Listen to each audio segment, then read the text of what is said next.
मैं Shyam Kumar Cambridge GS teaching centre में आप सभी लोगों का स्वागत करता हूं। इस वीडियो के माध्यम से हम सब जिक्र करने वाले हैं हिंदी के 100 प्रश्न, मतलब जो हिंदी के 100 प्रश्न जिक्र करने वाले हैं। यह प्रश्न 2023 ईस्वी के एग्जाम में आने की संभावना है। तो हम सब बिना समय बर्बाद किए हुए प्रश्न को आगे की तरफ बढ़ते हैं। और हाँ, एक बात भाई लोग, जो इस चैनल पे टिकेंगे सिर्फ वही लोग टिकेंगे जिन्होंने कभी माँ बाप का सपना पूरा करना है कि हमें 10th क्लास में 400 नंबर प्लस ज़्यादा जाना है। और ये चैलेंज किया जाता है कि अगर आप ये 100 प्रश्न और मॉडल सेट आप लगा लिए तो काफ़ी अच्छे प्रश्न का सॉल्यूशन दे पाएंगे 10th के 2023 में जो एग्जाम देने जाएंगे उसमें, क्योंकि इसमें प्रश्न वही VVI प्रश्न चुनकर दिया गया है। तो सबसे पहला प्रश्न क्या दिया गया है, अंबेडकर ने भारत की बेरोजगारी और प्रमुख एवं प्रत्यक्ष कारण किसे माना। मतलब जो भीमराव अंबेडकर है वह भारत के बेरोजगारी का प्रत्यक्ष कारण मानता है। ये कहानी हिंदी के गद्य खंड में लिखी गई है, जो कि इसका सबसे पहला कहानी यही है, श्रम विभाजन, जाति प्रथा एवं श्रम विभाजन। और इसका देखते हैं क्या आंसर होगा। अगर आपको इसका आंसर पता है तो कमेंट बॉक्स में कमेंट करते चलना है। तो इसका सही पहला ऑप्शन दिया गया है जाति प्रथा, दूसरा ऑप्शन दिया गया कार्य कुशलता, और तीसरा ऑप्शन दिया गया उद्योग धंधे की कमी, और इसका चौथा ऑप्शन दिया गया प्रतिकूल परिस्थिति। तो इस प्रश्न का क्या सही आंसर होगा, इसे कमेंट कीजिए आप सब लोग। उसके बाद हम सब आगे बढ़ेंगे प्रश्न को बनाते हुए। तो इसका देखिए सही आंसर हो जाएगा आपका क्या, ऑप्शन ए जाति प्रथा। ऑप्शन ए हो गया इसका सही आंसर। क्वेश्चन दूसरे प्रश्न की तरफ आगे बढ़ते हैं कि सभ्य समाज की आवश्यकता है, मतलब सभ्य समाज की क्या आवश्यकता है। ऑप्शन ए श्रम विभाजन, ऑप्शन बी जाति प्रथा, ऑप्शन सी अनुबंध, और ऑप्शन डी इसमें दूध और पानी। मतलब इसका सही आंसर देखते हैं कि क्या बी होगा, जो कि इसका सही आंसर जाति प्रथा। ये भी कहानी उसी से जाति प्रथा से ही ली गई है कि सभ्य समाज की आवश्यकता है, तो कहाँ जाति प्रथा में इसका सही आंसर हुआ। तीसरे प्रश्न की तरफ आगे बढ़ते हैं कि इसका तीसरा प्रश्न देखते हैं इस सेट का क्या दिया गया है कि एक पुस्तक का नाम है हु आर सुद्राज, किसकी रचना है। मतलब हु आर सुद्राज पुस्तक किसने लिखा। Option A Mahatma Gandhi, option B Yatindra Mishra, option C Bhimrao Ambedkar, और ऑप्शन डी मैक्स मूलर। तो इसका सही आंसर हो जाएगा भीमराव अंबेडकर। मतलब हु आर सुद्राज पुस्तक के लेखक भीमराव अंबेडकर हैं। चौथे प्रश्न की तरफ आगे बढ़ते हैं कि क्या चौथा प्रश्न दिया गया है, विष के दांत के कहानी का प्रमुख पात्र कौन है। मतलब विष की दांत कहानी जो इसका प्रमुख पात्र है उस कहानी में वो कौन है।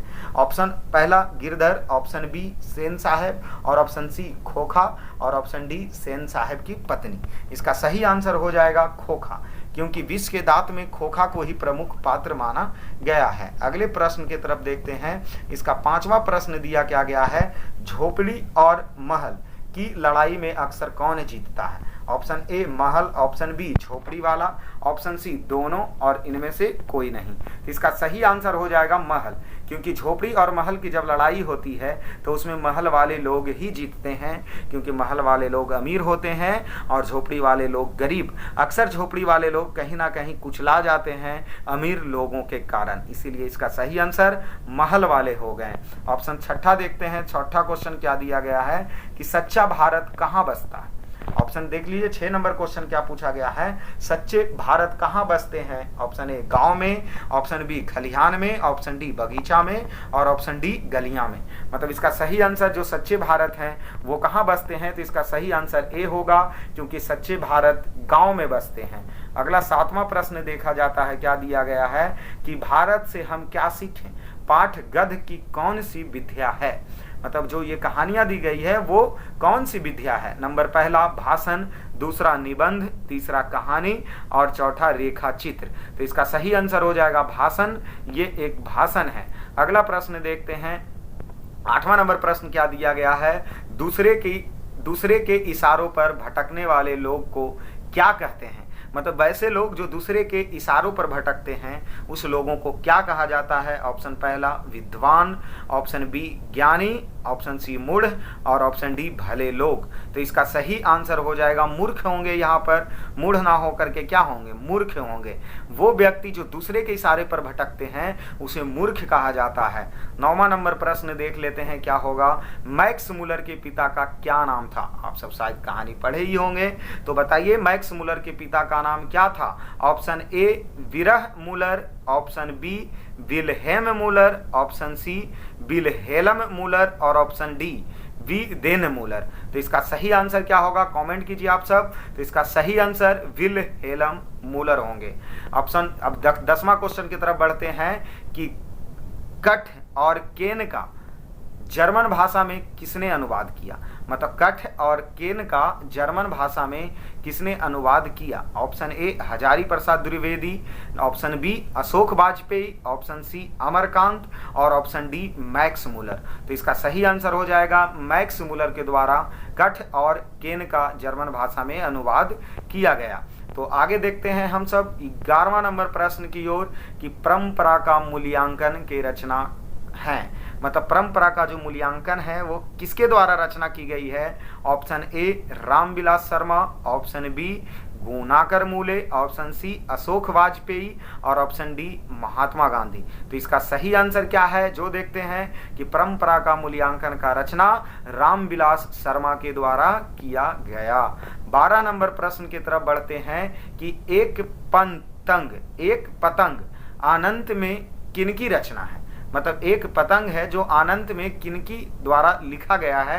जो सबसे पहला ऑप्शन क्या दिया गया है, हजारी प्रसाद द्विवेदी, ऑप्शन बी विनोद कुमार शुक्ल, ऑप्शन सी यतेंद्र मिश्र और ऑप्शन डी अशोक वाजपेयी। जो कि इसका सही आंसर हो जाएगा अशोक वाजपेयी के द्वारा लिखा गया था। अगला प्रश्न क्या दिया गया है, अशोक वाजपेयी का जन्म कब हुआ था। ऑप्शन ए 16 जनवरी 1942 ईस्वी, ऑप्शन बी 16 जनवरी 1941 ईस्वी, ऑप्शन सी 16 जनवरी 1940 ईस्वी और ऑप्शन डी 16 जनवरी 1943 ईस्वी।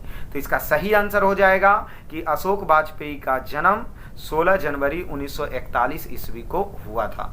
अगले प्रश्न देखते हैं कि क्या दिया गया है, मछली शीर्षक पाठ के लेखक कौन है।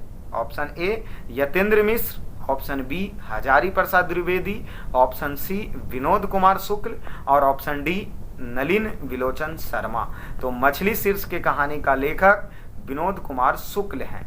आगे देख लेते हैं 15 नंबर प्रश्न, क्या दिया गया, गुरु नानक कौन थे।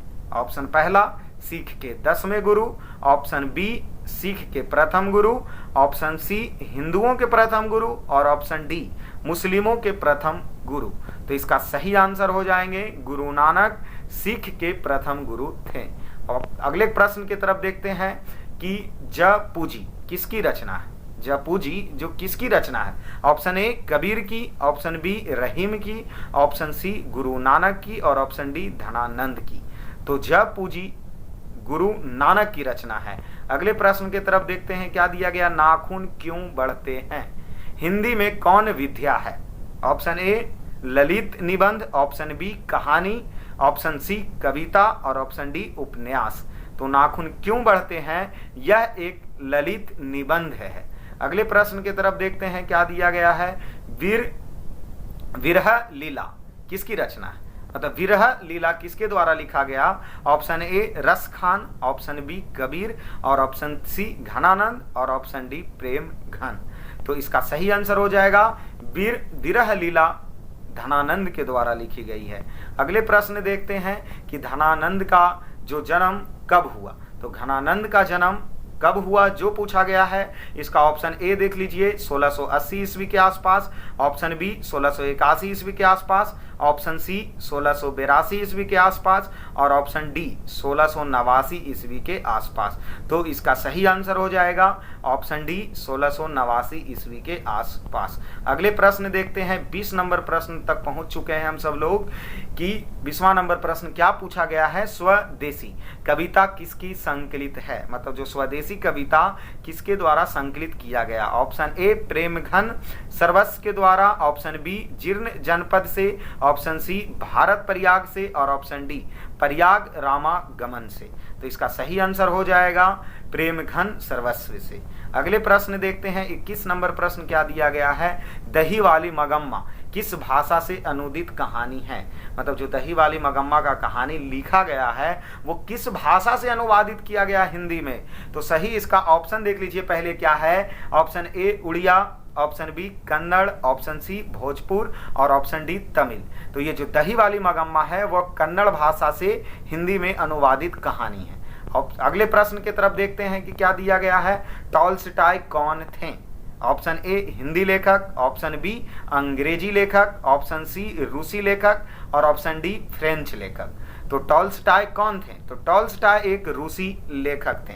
अगले प्रश्न की तरफ देखते हैं कि क्या प्रश्न पूछा गया है कि नौबत खाने में इबादत पाठ के केंद्र में मतलब किसने किया? तो option A Mahatma Gandhi, option B Ashok Vajpeyi, option C Bismillah Khan, option D Gunakar Mule. तो इसका सही आंसर हो जाएगा बिस्मिल्लाह खां के द्वारा लिखा गया। अगले प्रश्न देखते हैं 24 नंबर कि बिस्मिल्लाह खां का प्रिय वाद्य यंत्र था, मतलब बिस्मिल्लाह खां क्या बजाते थे? Option A shehnai, option B हारमोनिया, ऑप्शन सी तबला और ऑप्शन डी बीना।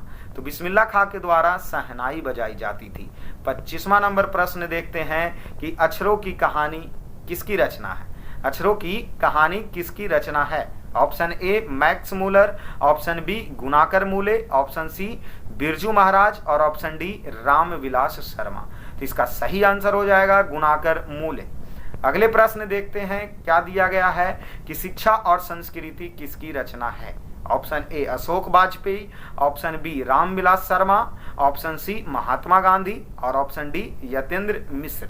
तो ये कहानी शिक्षा एवं संस्कृति को महात्मा गांधी के द्वारा लिखी गई थी। तो ऑप्शन इसका सही हो जाएगा सी नंबर। अगले प्रश्न देखते हैं 27 नंबर प्रश्न पूछा गया है बहादुर को लेखक के घर कौन लाया था?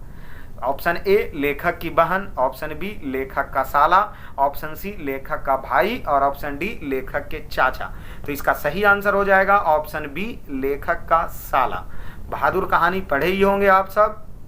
अगले कहानी क्या दिया और क्वेश्चन क्या दिया गया है? सुजाता का वास्तविक नाम क्या है? मतलब option A Karnika, option E Deepshikha, option C M Ramanuj, option D S Rangarajan. तो सुजाता का सही नाम और इसका वास्तविक नाम एस रंगराजन थे। अगले प्रश्न देखते हैं क्या दिया गया है कि सात कोड़ी होता है कहाँ के प्रमुख कथाकार हैं? ऑप्शन ए बिहार के, ऑप्शन बी मद्रास के, ऑप्शन सी उड़ीसा के और ऑप्शन डी लखनऊ के। तो इसका सही आंसर हो जाएगा उड़ीसा के। 30 नंबर प्रश्न देखते हैं क्या दिया गया है मगम्मा किस शहर में दही बेचा करती थी? ऑप्शन ए मैसूर में, ऑप्शन बी मद्रास में, ऑप्शन सी बेंगलुरु में और ऑप्शन डी उड़ीसा में। तो मगम्मा है जो बेंगलुरु में दही बेचा करती थी। आप सब कहानी पढ़े ही होंगे दही वाले मगम्मा। 31 नंबर प्रश्न देखते हैं क्या दिया गया है पूर्वज लक्ष्मी के लिए कितनी खेत छोड़ गई थी? मतलब जो पूर्वज लक्ष्मी के पूर्वज थे वो लक्ष्मी के लिए कितनी खेत छोड़ गई थी? Option A 4 bigha, option B 2 bigha, option C 1 bigha और ऑप्शन डी 3 बीघा। तो इसका सही आंसर 1 बीघा होंगे। अगले प्रश्न की तरफ देखते हैं कि मूंग कब मतलब क्या दिया गया मंगू कब से पागल है? मतलब जन्म से, युवावस्था से, बचपन से, बहुत दिनों से। तो जो मंगू कहानी थी वह मंगू उसमें जन्म से ही पागल थी। अगले 33 नंबर प्रश्न देखिए क्या दिया गया है गुरु नानक की भेंट किस मुगल बादशाह से हुआ? मतलब जो गुरु नानक थे उनका भेंट किस मुगल बादशाह से हुआ? ऑप्शन ए बाबर से, ऑप्शन बी हुमायूं से, ऑप्शन सी अकबर से और ऑप्शन डी जहांगीर से। तो गुरु नानक का भेंट वह बाबर से हुआ था। 34 नंबर प्रश्न देखते हैं इसका क्या दिया गया है मछली शीर्षक पाठ साहित्य की कौन विद्या है? ऑप्शन ए निबंध, ऑप्शन बी कहानी और ऑप्शन सी संस्मरण और ऑप्शन डी नाटक। तो मछली की कहानी एक कहानी थी तो इसीलिए इसका सही आंसर ऑप्शन बी होगा कहानी। 35 नंबर प्रश्न देखते हैं क्या दिया गया है हम बार बार नाखून क्यों काटते हैं? नंबर पहला स्वस्थ रहने के लिए, नंबर बी बर्बरता समापन के लिए, ऑप्शन सी सुंदरता के लिए, ऑप्शन डी मजबूरी से। तो इसका सही आंसर होगा बर्बरता समापन के लिए। हम नाखून इसीलिए काटते हैं क्योंकि हम जो प्राचीन समयों में जानवर थे अपनी बर्बरता को समापन के लिए नाखून को बार बार काटते हैं। अगला प्रश्न क्या दिया गया है जो देखते हैं नागरी लिपि पाठ साहित्य की कौन विद्या है? ऑप्शन ए निबंध, option B diary, option C नाटक और ऑप्शन डी कहानी। तो नागरी लिपि जो पाठ साहित्य है वह एक निबंध है तो इसका सही आंसर ऑप्शन ए हो जाएगा। 37 नंबर प्रश्न देखते हैं कि पठित पाठ के आधार पर बताइए कि मोटर कार को खतरा किससे हो सकता था। मतलब खोखा आप सब कहानी शायद पढ़े होंगे, तो खोखा में ही यह लिखा गया था कि पठित पाठ के बताए गए कि मोटर कार को, जो सेन साहब का मोटर कार था, वह उसको किससे खतरा था। ऑप्शन ए सीमा से, ऑप्शन बी रजनी से, ऑप्शन सी आली से और ऑप्शन डी खोखा से। तो इसका सही आंसर हो जाएगा खोखा से। यहाँ पर जो सेन साहब की मोटर कार के बारे में पूछा जाता था, जो कि सेन साहब कौन थे, खोखा के पिताजी थे। तो आप सब कमेंट बॉक्स में बताइएगा कि सेन साहब की कितनी पुत्री थी और उसका नाम क्या क्या था। देखते हैं कौन कौन लोग कमेंट में इसका आंसर देते हैं, कितने लोगों को पता है, कितने लोग 400 नंबर लाने वाले हैं, वो तो इसी क्वेश्चन से पता चलेगा। 38 नंबर प्रश्न देखिए क्या दिया गया, भाईचारे का दूसरा नाम क्या है। ऑप्शन ए राजतंत्र, ऑप्शन बी लोकतंत्र, ऑप्शन सी श्रम और ऑप्शन डी सहयोग। तो इसका सही आंसर हो जाएगा लोकतंत्र। अगले प्रश्न देखते हैं क्या दिया गया, भारत की सर्वाधिक आबादी कहाँ बसती है। ऑप्शन ए नगरों में, ऑप्शन बी महानगरों में, ऑप्शन सी गांव में, ऑप्शन डी मंदिर में। तो भारत की सबसे आबादी गांवों में बसती है, तो इसका सही आंसर ऑप्शन सी हो जाएगा। अगले प्रश्न की तरफ देखते हैं कि क्या प्रश्न पूछा गया है, वारेन हेस्टिंग्स कहाँ का गवर्नर जनरल था। ऑप्शन ए इंग्लैंड का, ऑप्शन बी भारत का, ऑप्शन सी अमेरिका का और ऑप्शन डी जापान का। तो वारेन हेस्टिंग्स जो भारत के गवर्नर जनरल थे, सही आंसर ऑप्शन बी होंगे। आगे देखते हैं, मानव मुक्ति के पुरोध किसे कहा गया। Option A Nalin Bilochan Sharma, option B Yatendra Mishra और ऑप्शन सी भीमराव अंबेडकर और ऑप्शन डी अमरकांत। तो इसका सही आंसर ऑप्शन सी हो जाएंगे भीमराव अंबेडकर। 42 नंबर प्रश्न देखते हैं कि क्या लिखा गया है, मैं तो खोखा को इंजीनियर बनाने जा रहा हूं, यह कथन किसका था। सेन साहब का, मिस्टर सिंह का, गिरधर लाल का या मुखर्जी साहब का। तो इसका सही आंसर ए हो जाएंगे, सेन साहब चाहते थे कि अपने बेटे खोखा को इंजीनियर बनाना। 43 नंबर प्रश्न की तरफ आगे बढ़ते हैं, हितोपदेश का जर्मन भाषा में अनुवाद किसने किया। ऑप्शन ए महात्मा गांधी ने, ऑप्शन बी मैक्स मूलर ने, ऑप्शन सी गुनाकर मूले और ऑप्शन डी अमरकांत। तो ये जो है इसका सही आंसर मैक्स मूलर हो जाएंगे। 44 नंबर प्रश्न देखते हैं कि क्या दिया गया है, निर्वंश विद्या का संबंध किससे है। ऑप्शन बी खगोल विज्ञान से, ऑप्शन बी मानव विज्ञान से, ऑप्शन सी वनस्पति विज्ञान से और ऑप्शन डी भूगर्भीय विज्ञान से। तो इसका सही आंसर हो जाएगा मानव विज्ञान से, ऑप्शन नंबर बी इसका सही आंसर होगा। आगे देखते हैं 45 नंबर क्वेश्चन क्या पूछा गया है, किस देश के लोग बड़े बड़े नख पसंद करते थे। मतलब बड़े बड़े नाखून किस देश के लोग पसंद करते थे। ऑप्शन ए अंग देश के लोग, ऑप्शन बी गंधार के लोग, ऑप्शन सी कैकस देश के लोग, ऑप्शन डी गौड़ देश के लोग। तो इसका सही आंसर हो जाएगा गौड़ देश के लोग। 46 नंबर प्रश्न देखते हैं क्या पूछा गया है, सूर्य नामक पुस्तक किसकी रचना है। मतलब जो सूर्य नामक पुस्तक किनकी रचना है। Option A Max Muller, option B Birju Maharaj, option C Gunakar Mule और ऑप्शन डी महात्मा गांधी। तो यह पुस्तक गुनाकर मूले के द्वारा लिखा गया सूर्य नामक पुस्तक। 47 नंबर प्रश्न देखते हैं कि क्या दिया गया है, नेवारी भाषा किस लिपि में लिखी जाती है। ऑप्शन ए देवनागरी लिपि में, ऑप्शन बी खरोष्टी लिपि में, ऑप्शन सी सैर सेनी लिपि में, ऑप्शन डी ब्राह्मणी लिपि में। इसका सही आंसर देवनागरी लिपि में लिखी जाती है। 48 नंबर प्रश्न देखते हैं कि जिंदगी और जोंक किस लेखक की रचना है। Option A Bhimrao Ambedkar, option B Gunakar Mule, option सी अशोक वाजपेयी और ऑप्शन डी अमरकांत। तो इसका सही आंसर हो जाएगा अमरकांत। 49 नंबर प्रश्न देखते हैं क्या दिया गया है, बहादुर कहां से भागकर आया था।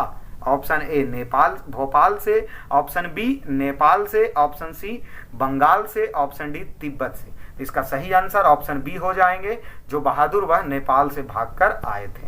50 नंबर देखिए, यहाँ प्रश्न हम सब 50 पहुंच चुके हैं कि 50 नंबर प्रश्न क्या दिया गया है, लेखक रामविलास शर्मा के गांव का क्या नाम था। नंबर पहला उचगा सानी, नंबर दूसरा उचगा गांव सानी, नंबर सी उचका गांव सैनी और नंबर डी उचका गांव सैनी। तो इसका सही आंसर हो जाएगा बी उचका गांव सानी था। रामविलास शर्मा के गांव का नाम क्या था, उचका गांव सानी। तो देखिए यहाँ तक हम सब 50 प्रश्नों तक पहुंच गए हैं और फिर से हम वही शब्द बोलना चाहते हैं कि जो अपने माँ बाप का सपना पूरा करना चाहता है वो इस वीडियो को भी पूरा लास्ट तक 100 प्रश्न तक देखेगा, क्योंकि ये मॉडल पेपर फिर दोबारा आपको मिलने वाला नहीं है। और इसी मॉडल पेपर के बदौलत आपको हिंदी में 90+ नंबर मिलेंगे और आपका मार्क्स 400 नंबर तक जाएगा। तो बिना समय बर्बाद किए हुए आगे बढ़ते हैं 51 प्रश्नों की ओर। और आप फिर से वीडियो को लाइक, शेयर और दोस्तों के साथ शेयर कीजिए। चैनल पर अगर पहली बार आए हैं तो चैनल को सब्सक्राइब कीजिए। 51 नंबर प्रश्न क्या दिया गया है? पंडित बिरजू महाराज किस घराने के वंशज थे? ऑप्शन ए बनारस घराने के, ऑप्शन बी लखनऊ घराने के, ऑप्शन डी डुमराव घराने के और ऑप्शन डी जयपुर घराने के। इसका सही आंसर हो जाएगा लखनऊ घराने के। 52 नंबर प्रश्न देखिए क्या दिया गया है कि भौतिकवाद का अर्थ भाग्यवाद नहीं है, किस निबंध की पंक्ति है?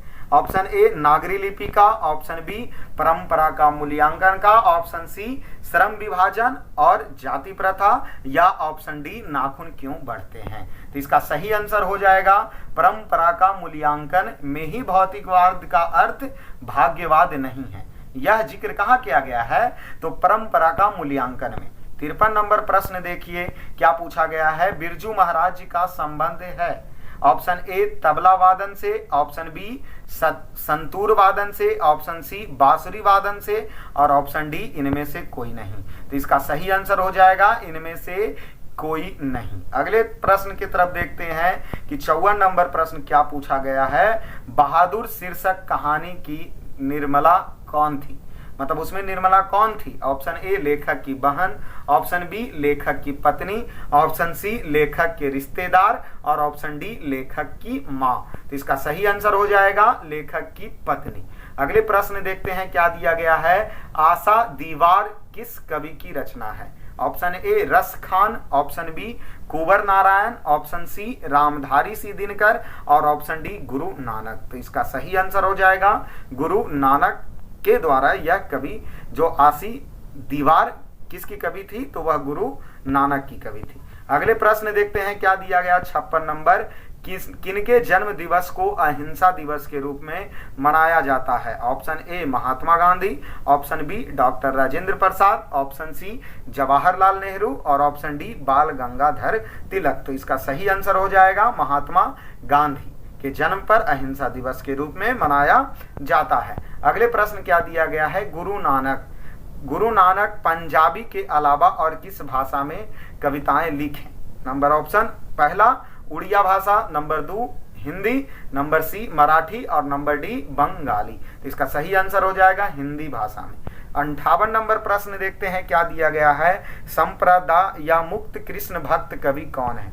ऑप्शन ए रस खान, ऑप्शन बी सुमित्रानंद पंत और ऑप्शन सी प्रेम घन और ऑप्शन डी वीरेन डंगवाल। तो इसका सही आंसर हो जाएगा रस खान। 59 नंबर प्रश्न देखिए क्या दिया गया है कि रस खान का रचना काल था? ऑप्शन ए शाहजहां का शासनकाल में, ऑप्शन बी जहांगीर का शासनकाल और ऑप्शन सी हुमायूं का शासनकाल और ऑप्शन डी अकबर का शासनकाल। तो इसका सही आंसर हो जाएगा जहांगीर का शासनकाल। 60 नंबर प्रश्न देखते हैं क्या दिया गया है? रस खान का रचना काल था? ऑप्शन ए शाहजहां का शासनकाल, ऑप्शन बी जहांगीर का शासनकाल, ऑप्शन सी हुमायूं का शासनकाल और ऑप्शन डी अकबर का शासनकाल। तो इसका सही आंसर हो जाएगा जहांगीर का शासनकाल। अगले प्रश्न देखते हैं क्या दिया गया है? वियोग में सच्चा प्रेमी जो वेदना सहता है उसके चित्र में जो विभिन्न तरंग उठती है का चित्रण किया किसके द्वारा?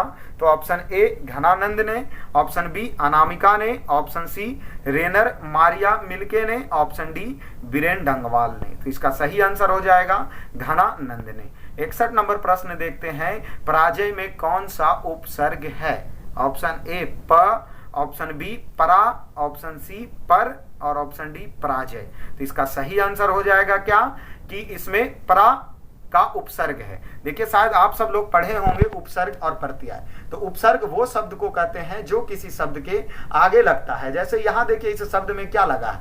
परा आगे लगा गया है, इसीलिए इस शब्द का उपसर्ग कौन बनेगा?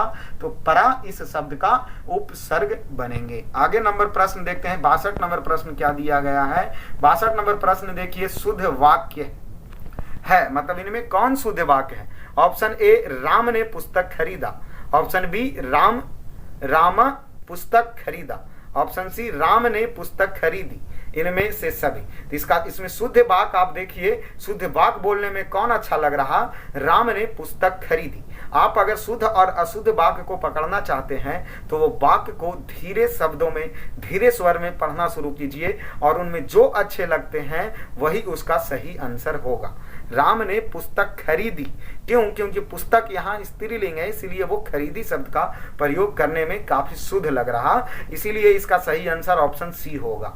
63 नंबर प्रश्न देखिए क्या दिया गया है, परिणामवाचक विशेषण है। इसमें कौन परिणामवाचक विशेषण है, मतलब कौन है जो परिणाम बता रहा? ऑप्शन ए नया, ऑप्शन बी 5, ऑप्शन सी थोड़ा सा, ऑप्शन डी सुंदर। इसका सही आंसर क्या होगा? थोड़ा सा। मतलब परिणामवाचक यह बतला रहा कि इसमें परिणाम है कि यह वस्तु थोड़ा सा है। मतलब क्या बतलाया जा रहा है कि यह वस्तु जो है ए, यह थोड़ा सा, इसका ये परिणाम है। यह कौन बतला रहा है? तो परिणामवाचक, और इसका सही आंसर थोड़ा सा होगा। 64 नंबर प्रश्न देखिए क्या दिया गया है, शुद्ध वाक्य। फिर से यहाँ शुद्ध वाक्य चुनना है। ऑप्शन ए क्या दिया गया है, बाष्प निकल रहा है। ऑप्शन बी वाष्प निकल रहा है। ऑप्शन सी सिंध दहाड़ रहा है। ऑप्शन डी संग्रहित किया गया है। तो इसका सही ऑप्शन बी होगा, वाष्प निकल रहा है। ऑप्शन ए और ऑप्शन बी में आप सब अंतर देख लीजिए, स का उच्चारण का अंतर किया गया है, तो शुद्ध शब्द इसी हिसाब से पकड़ना है, इसीलिए 64 का सही आंसर कौन हो जाएगा? बी हो जाएगा। तो आगे बढ़ते हैं 65 नंबर प्रश्न की तरफ। देखिए क्या दिया गया, सर्वोत्तम का संधि विच्छेद क्या होता है? सर्व प्लस वोत्तम, ऑप्शन बी सर्वो प्लस उत्तम, ऑप्शन सी सर्व प्लस उत्तम, और ऑप्शन डी सर्वोत्तम प्लस म। तो सर्वोत्तम का संधि विच्छेद सर्व प्लस उत्तम होगा, तो इसीलिए इसका सही आंसर ऑप्शन सी होंगे। 66 नंबर प्रश्न देखते हैं क्या दिया गया है, गुस्सा पीना मुहावरे का अर्थ है। मतलब गुस्सा पीना किस मुहावरे का अर्थ है? ऑप्शन ए गुस्सा होना, ऑप्शन बी क्रोध दबाना, ऑप्शन सी गुस्से में पानी पीना, ऑप्शन डी क्रोधित होना। तो इसका सही आंसर बी हो जाएगा कि क्रोध को दबाने वाले व्यक्ति को ही बोला जाता है कि वह गुस्सा पी रहा, इसीलिए इसका सही आंसर ऑप्शन बी होंगे। 67 नंबर प्रश्न की तरफ देखते हैं क्या दिया गया है, अंगूठा दिखाना मुहावरे का अर्थ है। ऑप्शन ए समय पर धोखा देना, ऑप्शन बी बेइज्जती करना, ऑप्शन सी चालबाजी करना, और ऑप्शन डी बेईमानी करना। तो अंगूठा दिखाना का सही आंसर समय पर धोखा देना होता है, इसीलिए इसका सही आंसर ऑप्शन ए हो जाएगा। 68 नंबर प्रश्न देखिए क्या दिया गया है, गुप्त का विलोम क्या होता है? मतलब गुप्त का जो विलोम क्या होता है? ऑप्शन ए दिखाना, ऑप्शन बी पहचानना, ऑप्शन सी छुपाना, ऑप्शन डी प्रकट। तो इसका सही आंसर गुप्त में छुप जाना होता है, छुपाना होता है, और इसका विलोम होगा प्रकट होना। ऑप्शन डी सही आंसर इसका गया। आगे देखते हैं 69 नंबर क्वेश्चन क्या पूछा गया है, पर्वत का पर्यायवाची है, त्रिदर्श पधामर शैली गिबोर। तो पर्वत का पर्यायवाची क्या होगा? शैल। जो शैल, जो चट्टानों को बोला जाता है शैल, वही पर्वत है। तो 70 नंबर प्रश्न देखते हैं। यहाँ व्याकरण आ चुके हैं हम सबको बहुत पहले से ही, और यहाँ व्याकरण ही चलता रहेगा क्योंकि व्याकरण भी एग्जामों में बहुत महत्वपूर्ण मायने रखता है। अगला प्रश्न क्या दिया गया, लंबोदर कौन समास है? तत्पुरुष समास, कर्मधारी समास, बहुव्रीहि समास, अव्ययी भाव समास। तो लंबोदर है जो बहुव्रीहि समास हैं। 71 नंबर प्रश्न देखिए क्या दिया गया है, लड़का आया था कौन काल है? मतलब लड़का आया था, यह कौन काल है? वर्तमान काल, ऑप्शन ए, ऑप्शन बी भूतकाल, ऑप्शन सी भविष्य काल, ऑप्शन डी इनमें से कोई नहीं। तो यह भूतकाल के प्रश्न है कि लड़का आया था लग चुका है, मतलब बहुत पहले आया था, इसीलिए यह चला गया भूतकाल में। 72 नंबर देखिए क्वेश्चन क्या दिया गया है, आम का पर्यायवाची होगा। आम का पर्यायवाची क्या होगा? Option A Vaji, option B हथ, ऑप्शन सी सैधव, और ऑप्शन डी आम्र। तो इसका सही आंसर आम्र हो जाएगा। 73 नंबर प्रश्न देखिए क्या दिया गया है, धनहीन कौन समास है? ऑप्शन ए तत्पुरुष समास, ऑप्शन बी अव्ययी भाव समास, ऑप्शन सी कर्मधारी समास, और ऑप्शन डी द्वंद्व समास। तो जो धनहीन है वह तत्पुरुष समास है। 74 नंबर प्रश्न क्या दिया गया है, माता पिता कौन समास है? ऑप्शन ए दिग्गु, ऑप्शन बी तत्पुरुष, ऑप्शन सी कर्मधारी, और ऑप्शन डी द्वंद्व समास। तो माता पिता के दोनों पद प्रधान हैं, इसीलिए यह द्वंद्व समास के शब्द हैं, तो इसीलिए इसका सही आंसर ऑप्शन डी होगा। 75 नंबर प्रश्न देखिए क्या दिया गया है, अनुराग में कौन उपसर्ग है? अनुराग में कौन उपसर्ग है? अनु प्लस या ऑप्शन बी अ, ऑप्शन सी अभी और ऑप्शन डी सु।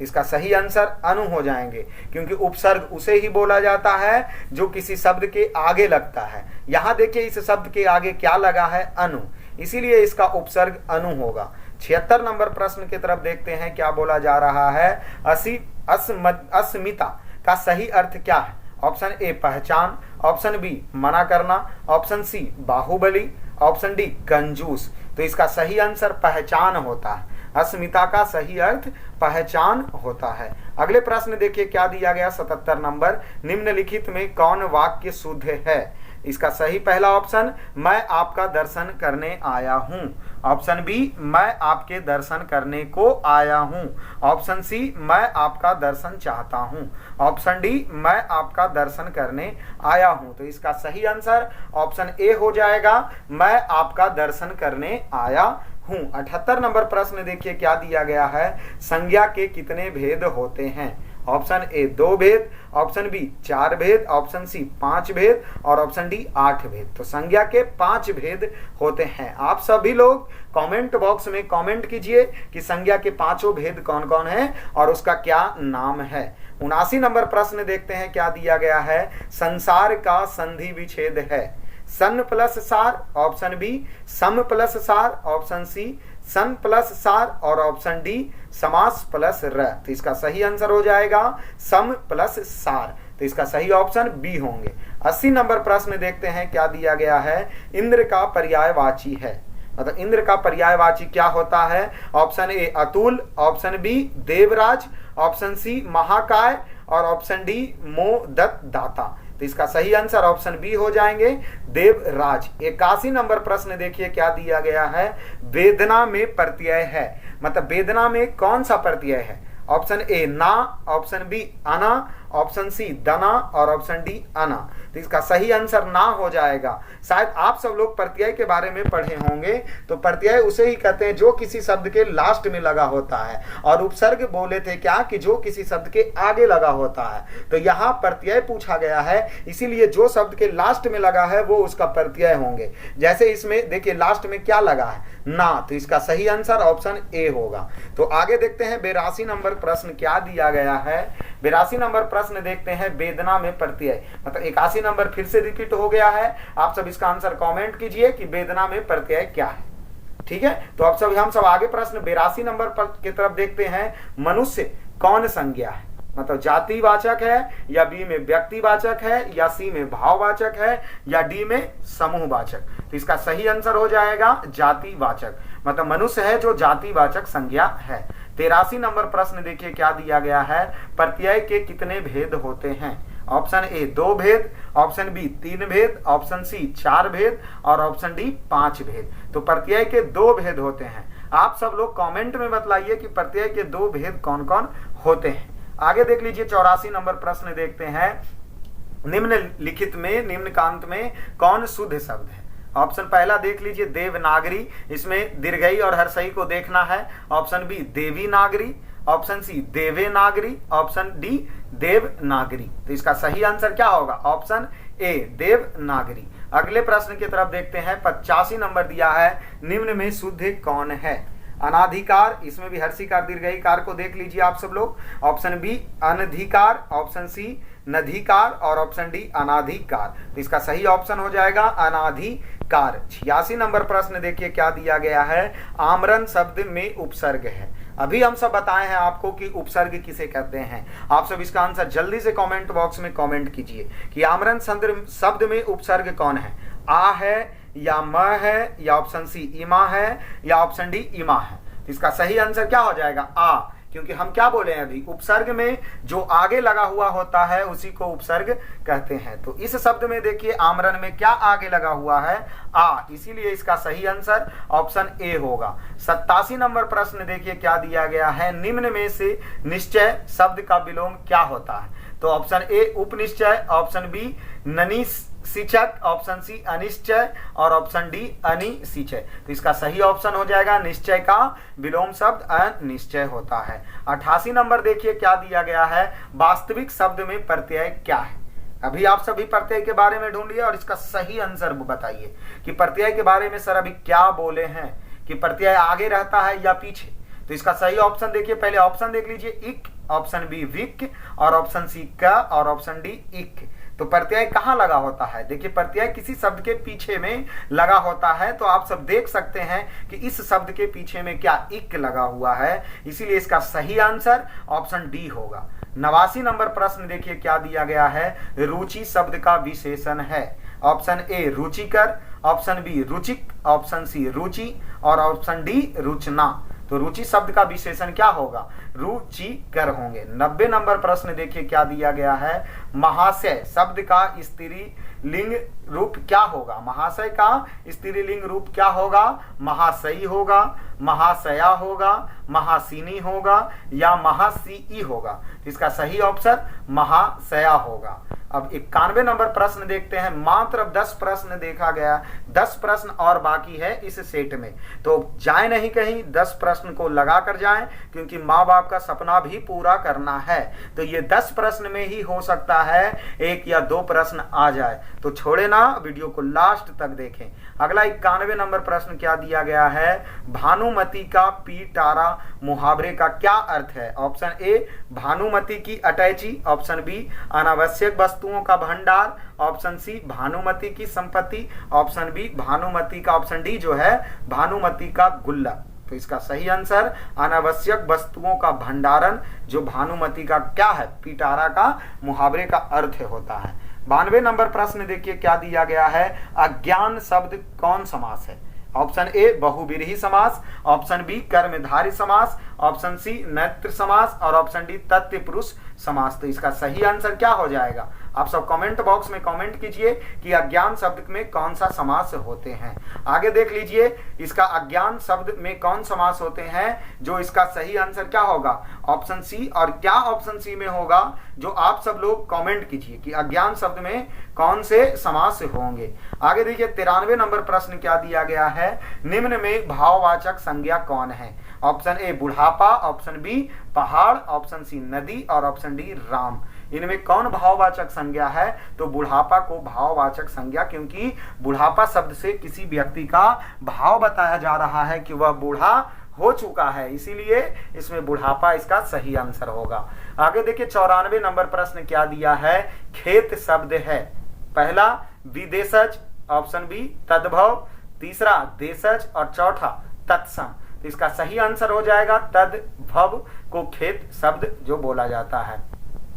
95 नंबर प्रश्न देखिए, सत्य के लिए आग्रह के लिए एक शब्द है, सत्याग्रह, ऑप्शन बी सत्य आग्रह, ऑप्शन सी सत्याग्रह, ऑप्शन बी सत्या आग्रह। तो सत्य में आग्रह के लिए सही शब्द सत्याग्रह बनते हैं। 96 नंबर प्रश्न देखिए क्या दिया गया है, सत्य के लिए आग्रह के लिए एक शब्द है। ऑप्शन ए सत्याग्रह, ऑप्शन बी सत्य आग्रह, ऑप्शन सी सत्याग्रह, ऑप्शन डी सत्याग्रह। प्रश्न को रिपीट कर दिया गया है, इसका सही आंसर आप सब कमेंट में कमेंट कीजिए। आगे देखिए 96 नंबर प्रश्न क्या दिया गया है, वह छत से गिर पड़ा इस कारक का उदाहरण है। ऑप्शन ए अपादान कारक, ऑप्शन बी कर्ता कारक, ऑप्शन सी कर्म कारक और ऑप्शन डी अधिकरण कारक। तो इसका सही आंसर अपादान कारक होगा।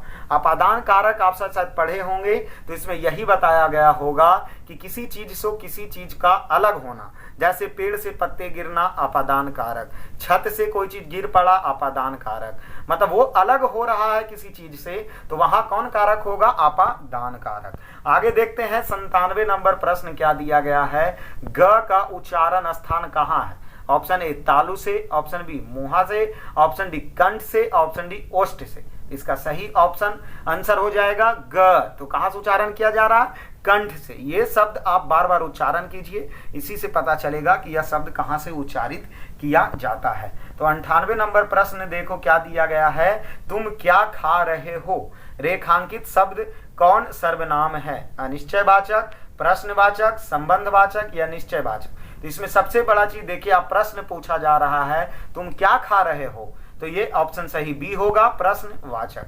आगे देखिए प्रश्न इसका क्या दिया गया, 98 नंबर, तुम क्या खा रहे हो, वही प्रश्न पूछ दिया गया। तो इसका सही आंसर क्या हो जाएगा, ऑप्शन बी। 99 नंबर प्रश्न देखते हैं, चोर शब्द का विलोम क्या होता है। ऑप्शन ए निर्दोष, ऑप्शन बी अच्छा, ऑप्शन सी गुनावान, ऑप्शन डी साधु।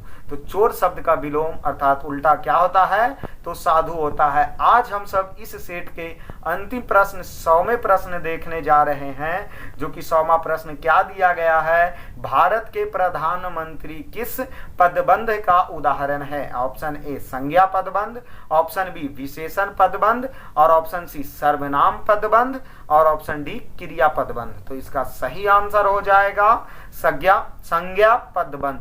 तो आज हम सब अपना डोज पूरा किए, ये मॉडल सेट हिंदी के 100 प्रश्नों को लगा लिए हैं। आप चैनल को सब्सक्राइब कर लीजिए, साथ में बेल आइकन का घंटी दबाना ना भूलिएगा, क्योंकि जैसे ही इसमें अगले मॉडल पेपर का वीडियो दिया जाए, मॉडल सेट दिया जाए, तो सबसे पहले आपके पास पहुंचे और आप अपने माँ बाप का सपना 400 प्लस नंबर लाकर पूरा करें। तो आज इस वीडियो में हम सब इतना तक ही, धन्यवाद। लो